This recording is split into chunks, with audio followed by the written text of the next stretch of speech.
ನಮಸ್ಕಾರ, ರಿವ್ಯೂ ಚಾನಲ್ಗೆ ಸ್ವಾಗತ. ನಾನು ಸೌಖ್ಯ ಗಾಂವ್ಕರ್. ರಾಜ್ಯ ರಾಜಕಾರಣದಲ್ಲಿ ದಿಢೀರ್ ಬೆಳವಣಿಗೆ, ಬಿಗ್ ಡೆವಲಪ್ಮೆಂಟ್.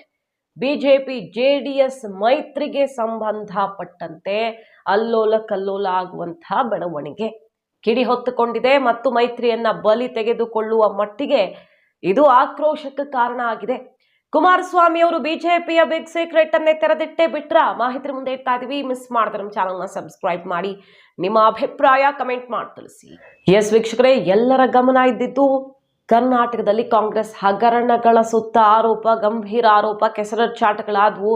ವಾಲ್ಮೀಕಿ ನಿಗಮದ ಬೃಹತ್ ಸ್ಕ್ಯಾಮ್, ಮೂಡಾ ಹಗರಣ, ಇದರ ಸುತ್ತ ಬಿಜೆಪಿ ಜೆಡಿಎಸ್ ಪಾದಯಾತ್ರೆ ರೂಪಿಸಿ ಮೈಸೂರು ಚಲೋ ಅಂತ ಈಗ ಸೆಡ್ ಹೊಡೆಯೋದಕ್ಕೆ ಮುಂದಾಗ್ತಿದೆ. ಲೋಕಸಭೆಯಲ್ಲಿ ಸೆಷನ್ ನಲ್ಲಿ ಸದ್ದು ಮಾಡ್ತು. ನಿರ್ಮಲಾ ಸೀತಾರಾಮನ್ ಕೌಂಟರ್ ಕೊಟ್ರು, ಇಲ್ಲಿ SC ST ಅನ್ಯಾಯ ಆಗ್ತಿದೆ ಅಂತ. ದೇಶವ್ಯಾಪಿ ಈ ಹಗರಣಗಳು ಸದ್ದಾಗಿ ಕಾಂಗ್ರೆಸ್ಗೆ ಮುಜುಗರ ಉಂಟಾಗುವಂತ ಪರಿಸ್ಥಿತಿ ಈಗ ಬಂದಿದೆಯಲ್ವಾ. ಹೈಕಮಾಂಡ್ ನಿನ್ನೆ ಸಿದ್ದರಾಮಯ್ಯ, DK ಶಿವಕುಮಾರ್ ಅವರಿಂದ ರಿಪೋರ್ಟ್ ಕೇಳಿದೆ, ಸಿಟ್ಟು ಮಾಡ್ಕೊಂಡಿದೆ. ಈ ಹೊತ್ತಲ್ಲಿ ಕೈ ಖುಷಿ ಪಡುವಂತ ಸುದ್ದಿ, ಬಿಜೆಪಿ ಜೆಡಿಎಸ್ ಮೈತ್ರಿಗೆ ಈಗ ಮಹಾಘಾತವೇ ಎದುರಾಗಿದೆ. ಕುಮಾರಸ್ವಾಮಿ ಬಿಜೆಪಿಯ ಸೀಕ್ರೆಟ್ ಅನ್ನೇ ಸಿಡಿಸಿಬಿಟ್ರ. ನೋಡಿ, ಪಾದಯಾತ್ರೆ ಸಂಬಂಧಪಟ್ಟಂತೆ ಶುರುವಾಗಿರುವಂತಹ ಕಿರಿಕಿದು. ದೆಹಲಿಯಲ್ಲಿ ಕುಮಾರಸ್ವಾಮಿ ಅವರು ಪ್ರತಿಕ್ರಿಯೆ ಕೊಟ್ಟಿದ್ದಾರೆ. GT ದೇವೇಗೌಡರ ನೇತೃತ್ವದಲ್ಲಿ ಒಂದು ಮೀಟಿಂಗ್ ಮಾಡಿದ್ದೀವಿ, ಕೋರ್ ಕಮಿಟಿ ಮೀಟಿಂಗ್ ಮಾಡಿಬಿಟ್ಟು ನಿರ್ಧಾರವನ್ನ ತೆಗೆದುಕೊಂಡಿದ್ದಾರೆ ಇಲ್ಲಿನ ನಾಯಕರು, JDS ನಾಯಕರು ಇಲ್ಲಿ ಅವರು ನಿರ್ಧಾರ ತಗೊಂಡಿದ್ದಾರೆ ಅಂತಾರೆ. ಪಾದಯಾತ್ರೆಯಲ್ಲಿ ಭಾಗಿಯಾಗಬಾರದು. ಈ ಮೈಸೂರು ಚಲೋ ಪಾದಯಾತ್ರೆಯಲ್ಲಿ ಬಿಜೆಪಿಗೆ JDS ಸಾಥ್ ಕೊಡೋದಿಲ್ಲ. ಕೇರಳದಲ್ಲಿ 100 ಜನ ಅವರು ಕಾರಣ ಕೊಡ್ತಿದ್ದಾರೆ. ಕೇರಳದಲ್ಲಿ 100 ಜನ ಸಾವನ್ನಪ್ಪಿದ್ದಾರೆ. ಕರ್ನಾಟಕದಲ್ಲೂ ಕೂಡ ಗುಡ್ಡ ಕುಸಿತದಿಂದ ಜನ ಕಣ್ಮರೆಯಾಗಿದ್ದಾರೆ. ವಾಪಸ್ ಬರೋದಿಕ್ಕೆ ಸಮಸ್ಯೆ ಆಗ್ತಿದೆ. ರಾಜ್ಯದಲ್ಲಿ ರೆಡ್ ಅಲರ್ಟ್ ಇದೆ. ಇಂಥದ್ದೆಲ್ಲ ಇರುವಾಗ, ಜಲಾವೃತ ಆಗಿರುವಾಗ, ಮಂಡ್ಯ ಭಾಗದಲ್ಲೂ ಕೂಡ ಭತ್ತದ ಸಸಿ ನೆಡೋ ಕೆಲಸ ಶುರುವಾಗಿರುವಾಗ ನಾವು ಈ ಥರ ಮಾಡೋದು ಸರಿಯಲ್ಲ ಅಂತ ಜನರ ಒಳಿತಿಗಾಗಿ ಈ ತೀರ್ಮಾನ ತಗೊಂಡಿದ್ದೀವಿ. ಈ ಸಮಯದಲ್ಲಿ ಸೂಕ್ತ ಅಲ್ಲ ಪಾದಯಾತ್ರೆ ಅಂತ ತೀರ್ಮಾನ ತಗೊಂಡಿದ್ದೀವಿ, ಅಷ್ಟೇ ಬಿಟ್ರೆ ಇನ್ನೇನೂ ಇಲ್ಲ ಅಂತ ಹೇಳುತ್ತಿದ್ದಾರೆ. ಕಾನೂನು ಹೋರಾಟ ಮಾಡೋದು ಮುಖ್ಯ, ರಾಜಕೀಯ ಎಲ್ಲ ಮುಖ್ಯ ಅಲ್ಲ ನಮಗೆ. ಯಾವ ದಾರಿಲಿ ಈಗ ಪಾದಯಾತ್ರೆ ಮಾಡಿದ್ರೆ ಏನಾದರೂ ಆಗತ್ತಾ? ಏನೂ ಆಗಲ್ಲ. ಕಾನೂನು ಹೋರಾಟ ಮಾಡಬೇಕು. ಬೆಂಗಳೂರು ಮೈಸೂರುವರೆಗೆ ಅಲ್ವಾ ನಮ್ಮ ಶಕ್ತಿ ಇರೋದು, ಅವ್ರು ಕೇಳ್ತಾರೆ. ಕಾರಣ ಇದು ಕೊಡ್ತಿದ್ದಾರೆ, ಆದರೆ ಸಿಟ್ಟಲ್ಲಿ ಕೊನೆಗೆ ಬರುತ್ತೆ ಅವ್ರ ಬಾಯಲ್ಲಿ. ಬೆಂಗಳೂರಿಂದ ಮೈಸೂರು ಭಾಗದಲ್ಲೇ ಅಲ್ವಾ ನಮ್ಮ ಶಕ್ತಿ ಇರೋದು, JDS ಶಕ್ತಿ ಇರೋದು. ಪ್ರೀತಮ್ ಗೌಡ ಯಾರು? ಅವರ ಸಾರಥ್ಯದಲ್ಲಿ ಈ ನಡಿಗೆ ಮಾಡೋದಿಕ್ಕೆ, ಪಾದಯಾತ್ರೆ ಮಾಡೋದಿಕ್ಕೆ ಅವ್ರಿಗೆ ಮುಖ್ಯಸ್ಥನಾಗಿ ಈ ಯಾತ್ರೆಯ ಜವಾಬ್ದಾರಿ ಕೊಟ್ಟವರು ಯಾರು ಅಂತ ಸೆಡ್ ಹೊಡೆದಿದ್ದಾರೆ. ಪೆನ್ ಡ್ರೈವ್ ಹಂಚಿಕೆಗೆ ಕಾರಣ ಯಾರು? ಬಿಜೆಪಿಯ ಸೀಕ್ರೆಟ್ ಅನ್ನ ಸಿಡಿಸಿದೆ HDK ಅಂದಿದ್ದು ಇದಕ್ಕೇನೆ. DK ಶಿವಕುಮಾರ್ ವಿರುದ್ಧ ಮುಗಿಬಿದ್ದಿದ್ರು.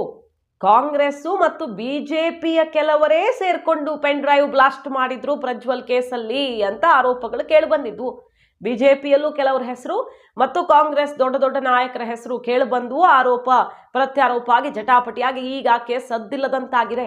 ವಿಡಿಯೋ ಮತ್ತೊಂದು ಸಾಕ್ಷಿಗಳಿದ್ದು ಅಲ್ಲಿ ತಪ್ಪಾಗಿದೆ ಅನ್ನೋದ್ರ ಬಗ್ಗೆ ಬಲವಾದ ಸಾಕ್ಷ್ಯಾಧಾರಗಳಿದ್ರು ಕೂಡ ಎಲೆಕ್ಷನ್ ಟೈಮಲ್ಲೇ ದೇವೇಗೌಡರ ಕುಟುಂಬದ ಮಾನ ಹರಾಜು ಹಾಕೋದಿಕ್ಕೆ ಹೀಗೆ ಮಾಡಿದ್ರು ಅನ್ನೋದಲ್ವ ಜಟಾಪಟಿ ಕಾರಣ ಆಗಿದ್ದು. ಈಗ ಹೇಳ್ತಿದ್ದಾರೆ ಕೇಳಿ, ಯಾರು ಹಾಗಾದ್ರೆ ಪೆನ್ ಡ್ರೈವ್ ಹಂಚಿಕೆ ಮಾಡಿದ್ಯಾರು? ದೇವೇಗೌಡರ ಕುಟುಂಬಕ್ಕೆ ವಿಷ ಇಟ್ಟವನು ಯಾರವನು? ಅಂಥವ್ರ ಜೊತೆಗೆ ವೇದಿಕೆ ಮೇಲೆ ಕೂರಿಸ್ತಾರೆ. ಬಿಜೆಪಿ ನಾಯಕರ ವಿರುದ್ಧ ಕಿಡಿಕಾರಿದ್ದಾರೆ. ಪಾದಯಾತ್ರೆಯಲ್ಲಿ ಭಾಗಿಯಾಗಲ್ಲ ಅನ್ನುವ ಕಠಿಣ ನಿರ್ಧಾರವನ್ನ JDS ತಗೊಂಡಿದೆ. ಪ್ರಮುಖವಾಗಿ ಹೈಕಮಾಂಡ್ಗೆ ಈ ಪಾದಯಾತ್ರೆ, ಹೊರಗಡೆ ಒಳಗಡೆ ಹೋರಾಟ, ಕಾನೂನು ಹೋರಾಟದ ವಿವಿಧ ಬಗೆಯ ಐಡಿಯಾಗಳನ್ನ ಕುಮಾರಸ್ವಾಮಿ ಅವರೇ ಇಟ್ಟಿದ್ದಾರೆ ಅನ್ನೋ ವಿಚಾರ ಡೆಲ್ಲಿ ಮೂಲಗಳಿಂದ ಸದ್ದು ಮಾಡ್ತಿದೆ. ಇಂಥ ಸ್ವರೂಪದಲ್ಲಿ ಹೋರಾಟ ಮಾಡಬೇಕು ಅಂತ. ಆದ್ರೆ ಎಲ್ಲದಕ್ಕೂ ಕುಮಾರಸ್ವಾಮಿ ಅವ್ರಿಗೆ ಕ್ರೆಡಿಟ್ ಸಿಗ್ತಾ ಹೋದ್ರೆ ನಮ್ಮ ಕಥೆ ಏನು ಅಂತ ರಾಜ್ಯ ಬಿಜೆಪಿಗರು ಕಸಿವಿಸಿಯಾಗಿದ್ದು ಮತ್ತು ಈ ಯಾತ್ರೆಯ ಸಂಪೂರ್ಣ ಜವಾಬ್ದಾರಿ ಯಶಸ್ವಿಗೊಳಿಸೋದಿಕ್ಕೆ ಭರ್ಜರಿ ತಯಾರಿ ಮಾಡ್ಕೊಳ್ತು ಬಿಜೆಪಿ. JDSಗೆ ಕ್ರೆಡಿಟ್ ಸಿಗದಂತೆ ನಾವು ಸಂಪೂರ್ಣವಾಗಿ ಶಕ್ತಿಯನ್ನ ತುಂಬಬೇಕು ಯಾತ್ರೆಗೆ ಅಂತ. ಆದ್ರೆ ಇಲ್ಲಿ ಪ್ರೀತಮ್ ಗೌಡ್ರಿಗೆ ಜವಾಬ್ದಾರಿ ಕೊಟ್ಟಿದ್ದೀಗ ಕುಮಾರಸ್ವಾಮಿ ಅವರು ಬೆಂಕಿಯಾಗುವಂತೆ ಮಾಡಿದೆ. ಮತ್ತು ಪೆನ್ ಡ್ರೈವ್ ಸೀಕ್ರೆಟ್ ಅನ್ನು ಕೂಡ ಸಿಡಿಸಿದ್ದಾರೆ. ಆರಂಭದಲ್ಲಿ ರೈತರಿಗೋಸ್ಕರ ರಾಜ್ಯದ ಜನ ಕಷ್ಟದಲ್ಲಿದ್ದಾರೆ, ಹಾಗಾಗಿ ಪಾಲ್ಗೊಳ್ಳೋದಿಲ್ಲ ಅಂತ ಹೇಳಿದ್ರು. ಆಮೇಲೆ ಬರುತ್ತೆ ವಿಷಯ, ಯಾರು ಕೊಟ್ಟಿದ್ದೀರಾ ಜವಾಬ್ದಾರಿಯನ್ನ? ಅಂಥವ್ರ ಜೊತೆ ನಾವು ಸ್ಟೇಜ್ ಶೇರ್ ಮಾಡೋದಾ? ನಮಗೆ ಮುಜುಗರಕ್ಕೆ ಕಾರಣ ಆದವರು ಎಲೆಕ್ಷನ್ ಹೊತ್ತಲ್ಲಿ ಮೈತ್ರಿಯ ನಡುವೆಯೂ ಕೂಡ ನಮ್ಗೆ ಅತಿ ದೊಡ್ಡ ಪೆಟ್ಟನ್ನ ಕೊಟ್ಟವರ ಜೊತೆಗೆ ನಾವು ಸ್ಟೇಜ್ ಶೇರ್ ಮಾಡ್ಬೇಕಾ ಅಂತ ಗುಡುಗಿದ್ದಾರೆ. ನಮ್ಮನ್ನು ವಿಶ್ವಾಸಕ್ಕೆ ತಗೊಂಡಿಲ್ಲ. JDS ನಾಯಕ ಕೇಂದ್ರ ಸಚಿವ ಕುಮಾರಸ್ವಾಮಿ ಅವರ ಗಂಭೀರ ಆರೋಪ ಇದು. ನಮ್ಮನ್ನ ಕೇಳದೆ ಎಲ್ಲ ಮಾಡ್ಕೊಂಡಿದ್ದಾರೆ ಇವರು. ವಿಶ್ವಾಸಕ್ಕೆ ತಗೊಳ್ಳೋದೇನೆ ಇರುವಾಗ ನಾವ್ಯಾಕೆ ಹೋಗ್ಬೇಕು, ರಾಜಕಾರಣ ಬೇರೆ, ಈ ರೀತಿ ಕಾರ್ಯಕ್ರಮದಿಂದ ಏನು ಸಾಧನೆ ಮಾಡೋದಿಕ್ಕಾಗಲ್ಲ ಅಂತ ತಿರುಗೇಟು ಕೊಟ್ಟಿರೋದು. ಹಾಗೆ ದೇವೇಗೌಡರ ಕುಟುಂಬವನ್ನ ಸರ್ವನಾಶ ಮಾಡೋದಿಕ್ಕೆ ಹೊರಟವರಿಗೆ ಹುಡುಕಿ ಯಾಕೆ ಜವಾಬ್ದಾರಿ ಕೊಟ್ಟಿದ್ದಾರೆ? ಇಲ್ಲಿ ಯಾವುದೋ ಒಂದು ಪ್ರಕರಣ ಇಟ್ಕೊಂಡು ಪಾದಯಾತ್ರೆ ಮಾಡೋದು ಎಷ್ಟು ಸರಿ? ಜನರ ಭಾವನೆ ನೋವಿಗೆ ನಾವು ಸ್ಪಂದನೆ ಮಾಡಬೇಕಾದಂಥ ಟೈಮ್ ಇದು. ಎಲ್ಲ ಕಡೆ ಕಷ್ಟ ಇದೆ. ಅಂಥ ಟೈಮಲ್ಲಿ ಪಾದಯಾತ್ರೆ ಅಂತ ಕೂತ್ಕೊಳ್ಳೋಣ ಅಂತ ಕಿಡಿಕಾರಿದ್ದಾರೆ. ಮೈತ್ರಿಯಲ್ಲಿ ಮಹಾಬಿರುಕು ಕಾಣಿಸ್ಕೊಂಡಿದೆ.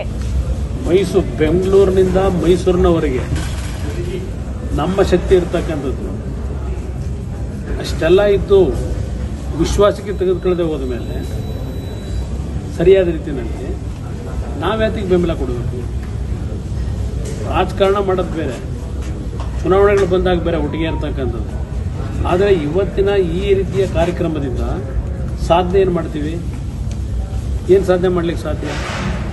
ಇದು ನನ್ನ ಮನಸ್ಸಿಗೂ ನೋವಾಗಿದೆ. ಯಾವ ರೀತಿ ನಡ್ಕೊಂಡಿದ್ದಾರೆ ಇವರು. ಈ ಪಾದಯಾತ್ರೆಯನ್ನ ಕಾರ್ಯಕ್ರಮದ ಮುಖ್ಯಸ್ಥರುಗಳನ್ನು ಯಾರು ಮಾಡ್ಕೊಂಡಿದ್ದಾರೆ? Who is that Preetham Gowda? ದೇವೇಗೌಡರ ಕುಟುಂಬವನ್ನ ಸರ್ವನಾಶ ಮಾಡ್ಲಿಕ್ಕೆ ಹೋದಂಥವನ್ನ ಸಭೆ ಕರೆದು ಕೂರಿಸ್ಕೋತಾರೆ, ನನ್ನ ಸಭೆ ಕರೀತಾರೆ. ನನಗೂ ಸಹಿಸ್ಕೊಳ್ಳಿಕ್ಕೆ ಒಂದು ಇತಿಮಿತಿ ಇದೆ.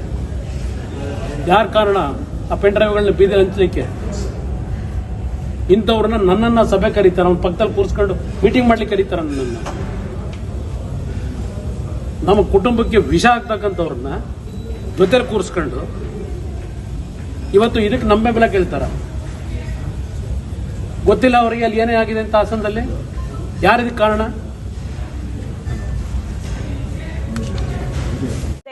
ಪ್ರೀತಮ್ ಗೌಡ ಕಾರಣದಿಂದಾಗಿ.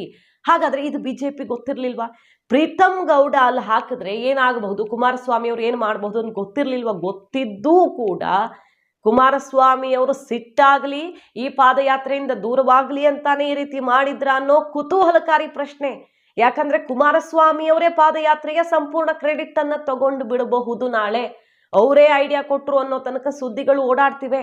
ನಾಳೆ ಪಾದಯಾತ್ರೆ ಯಶಸ್ವಿಗೊಳಿಸಿದ್ದು ಅವರೇ ಅಂತ ಆಗ್ಬಹುದು. ಹಳೆ ಮೈಸೂರು ಭಾಗದಲ್ಲಿ ಶಕ್ತಿ ಇರೋ JDSಗೆ ಶಕ್ತಿ ಜಾಸ್ತಿ ಮಾಡೋದಕ್ಕೆ, JDS ಶಕ್ತಿ ಜಾಸ್ತಿ ಮಾಡೋದಕ್ಕೆ ಪಾದಯಾತ್ರೆ ಅನುಕೂಲ ಆಗ್ಬಹುದು. ನಿಖಿಲ್ಗೆ ಈ ಪಾದಯಾತ್ರೆ ಸಾರಥ್ಯವನ್ನು ಕೊಟ್ಟಿದೆ JDS. ಅವರನ್ನು ಅಧ್ಯಕ್ಷರನ್ನಾಗಿ ಮಾಡಿ ನಾಳೆ ಚನ್ನಪಟ್ಟಣದಲ್ಲಿ ನಿಲ್ಲಿಸಿ ಅಥವಾ ಇನ್ನೇನೋ ಮಾಡಿ ತಮ್ಮ ನಾಯಕರನ್ನ ಮತ್ತಷ್ಟು ಬಲಿಷ್ಠ ಮಾಡಿಸ್ಕೊಳ್ಳೋದಿಕ್ಕೆ ಕುಮಾರಸ್ವಾಮಿ ಅವರು ಪಾದಯಾತ್ರೆ ಅನುಕೂಲ ಪಡ್ಕೊಳ್ಬಹುದು ಅಂತ ಪ್ರೀತಮ್ ಗೌಡರ ಸಾರಥ್ಯ ಬೇಕಂತಲೇ ಕೊಡಲಾಯ್ತಾ ಅನ್ನೋದ್ರ ಬಗ್ಗೆನೂ ಈಗ ಕುತೂಹಲಕಾರಿ ಚರ್ಚೆ ಶುರುವಾಗಿದೆ. ಯಾಕೆ ಎಲ್ಲರನ್ನೂ ಬಿಟ್ಟು ಪ್ರೀತಮ್ ಗೌಡ ಅವ್ರಿಗೆ ಅವಕಾಶ ಮಾಡಿಕೊಟ್ರು ಅನ್ನುವಂಥ ವಿಚಾರ ಹುಬ್ಬೇರಿಸುವಂತೆ ಮಾಡಿದ್ದು ಈಗ ಕೆಂಡಾಮಂಡಲರಾಗಿದ್ದಾರೆ ಬಿಜೆಪಿ ವಿರುದ್ಧ HDK. ಅಷ್ಟೇ ಅಲ್ಲ, ಪೆನ್ ಡ್ರೈವ್ ಸೀಕ್ರೆಟ್ ಕೂಡ ಸಿಡಿಸಿದ್ದಾರೆ. ಯಾರು ಮಾಡಿದ್ದು ಗೊತ್ತಿಲ್ವಾ ಅಂತ. ಸೊ ಕೈಪಾಳಿಯ ಈಗ ಖುಷಿ ಪಡ್ತಿದೆ ಒಳಗೊಳಗೆ. ಏನೋ ಮಾಡೋದಕ್ಕೆ ಹೋಗಿ ಕಮಲ ದಳಪತಿಗಳು ಇನ್ನೇನೋ ಮಾಡ್ಕೊಂಡಿದ್ದಾರೆ, ತಮ್ಮ ಕಾಲು ಬುಡಕ್ಕೆ ತಂದು ನಿಲ್ಲಿಸ್ಕೊಂಡಿದ್ದಾರೆ ಅಂತ. ಒಂದ್ ಕಡೆ ಚನ್ನಪಟ್ಟಣ ಬೈ ಎಲೆಕ್ಷನ್ ನಲ್ಲಿ ಬೆಂಕಿ ಬಿದ್ದಿದೆ. ಅಲ್ಲಿ ಯೋಗೇಶ್ವರ್ ಸ್ವತಂತ್ರ ಸ್ಪರ್ಧೆಗೆ ತಯಾರಿ ಮಾಡ್ತಿದ್ದಾರೆ. ಸ್ವಾಭಿಮಾನಿ ಸಭೆಯನ್ನ ಕರೆದಿದ್ದು ಈ ಆಗಸ್ಟ್ ಮೊದಲ ವಾರದಲ್ಲಿ ಅವರ ಬೆಂಬಲಿಗರು, ಬಿಜೆಪಿ, ಬೇರೆ ಬೇರೆ ಪಕ್ಷಗಳಿಂದಾನು ಪಕ್ಷಾತೀತವಾಗಿ ಸಪೋರ್ಟ್ ಮಾಡೋರಿದ್ರೆ ಎಲ್ಲರನ್ನೂ ಸೇರಿಸೋದಕ್ಕೆ ಮುಂದಾಗ್ತಿದ್ದಾರೆ. ನಾಳೆ DK ಶಿವಕುಮಾರ್ ಯೋಗೇಶ್ವರ್ ಅವ್ರನ್ನ ಸೆಳೆದ್ರೂ ಅಚ್ಚುರಿ ಇಲ್ಲ, ಅಥವಾ ಸ್ವತಂತ್ರ ಸ್ಪರ್ಧೆ ಮಾಡಿದ್ರೂ JDS ಬಿಜೆಪಿಗೆ ಆಘಾತವೇ. ಅಲ್ಲಿ ಚನ್ನಪಟ್ಟಣದಲ್ಲಿ ಇಂಥ ಬೆಳವಣಿಗೆ ಆಗ್ತಿದೆ. ಪಾದಯಾತ್ರೆ ಸಾಗುವ ದಾರಿಯಲ್ಲಿ ದೊಡ್ಡ ಪ್ಲಾನ್ ಅನ್ನ ಮಾಡ್ಕೊಂಡಿರುವಂತ ಬಿಜೆಪಿಗೆ ಕುಮಾರಸ್ವಾಮಿ ಅವರು ಕಡ್ಡಿ ತುಂಡು ಮಾಡಿದ ಹಾಗೆ ನಾವು ಭಾಗಿಯಾಗಲ್ಲ ಅನ್ನುವ ಖಡಕ್ ಕೌಂಟರ್ ಅನ್ನ ಕೊಟ್ಟಿದ್ದಾರೆ. ಸೊ ಇದು ಇಷ್ಟಕ್ಕೆ ಸೀಮಿತವಾಗಿ ಮುಗಿಯತ್ತೋ, ಹೈಕಮಾಂಡ್ ಡ್ಯಾಮೇಜ್ ಕಂಟ್ರೋಲ್ ಮಾಡಿ ರಾಜ್ಯ ನಾಯಕರಿಗೆ ಪಾಠ ಮಾಡುತ್ತೋ? ಯಾಕಂದ್ರೆ ಕುಮಾರಸ್ವಾಮಿ ಅವರು ಬೇಕು ಬಿಜೆಪಿಗೆ. ಈಗಿರುವಂತಹ ಪರಿಸ್ಥಿತಿ ರಾಜ್ಯದಲ್ಲಿ ಇಲ್ಲಿರುವಂತಹ ನಾಯಕತ್ವ ನೆಚ್ಚಿಕೊಂಡು ಕೂರೋದಿಕ್ಕೆ ಸಾಧ್ಯವಿಲ್ಲ ಅನ್ನೋದು ಹೈಕಮಾಂಡ್ ಓಪನ್ ಆಗಿ ಕೊಡ್ತಿರೋ ಮೆಸೇಜ್. ಕುಮಾರಸ್ವಾಮಿ ಅವರು ಸುತ್ತ 28ರ ಎಲೆಕ್ಷನ್ ತನಕ ಪ್ಲಾನ್ ಆಗಿರುವಾಗ ಇಂತಹ ವಿಚಾರಗಳಿಗೆ ಈ ಮೈತ್ರಿ ಸಮಸ್ಯೆ ಮಾಡ್ಕೊಳ್ಳುತ್ತಾ ಹೈಕಮಾಂಡ್ ಕಾದ್ ನೋಡಬೇಕಾಗಿದೆ. ಒಂಥರ ಬಾರ್ಗೇನಿಂಗ್ ಪವರ್ ಹೆಚ್ಚು ಮಾಡ್ಕೊಳ್ಳುವಂಥ ಸ್ಟ್ರಾಟಜಿನೂ ಇರಬಹುದು ಕುಮಾರಸ್ವಾಮಿ ಅವರದ್ದು. ನೋಡಿ, ಈ ರೀತಿ ಮಾಡ್ತಿದ್ದಾರೆ ಅಂತ ಹೇಳೋ ಮೂಲಕ ಹೈಕಮಾಂಡ್ ಗಮನಕ್ಕೆ ತಂದು ನಾಳೆ ಇನ್ನೆಲ್ಲೋ ಲಾಭ ಮಾಡ್ಕೊಳ್ಳೋದಕ್ಕೆ ಅವಕಾಶವೂ ಆಗಬಹುದು ಇದು. ಕಾದು ನೋಡೋಣ ಬಿಜೆಪಿ ಹೈಕಮಾಂಡ್ ಹೇಗೆ ಈ ಸಮಸ್ಯೆಗೆ ಮದ್ದು ಅರೆಯಲಿದೆ ಅಂತ. ಮಾಹಿತಿ ನಿಮ್ಗೆ ಇಷ್ಟ ಆಗಿದ್ರೆ ಮಿಸ್ ಮಾಡ್ತಾ ನಮ್ಮ ಚಾನಲ್ನ ಸಬ್ಸ್ಕ್ರೈಬ್ ಮಾಡಿ, ನಿಮ್ಮ ಅಭಿಪ್ರಾಯ ಕಮೆಂಟ್ ಮಾಡಿ ತಿಳಿಸಿ. Thank you.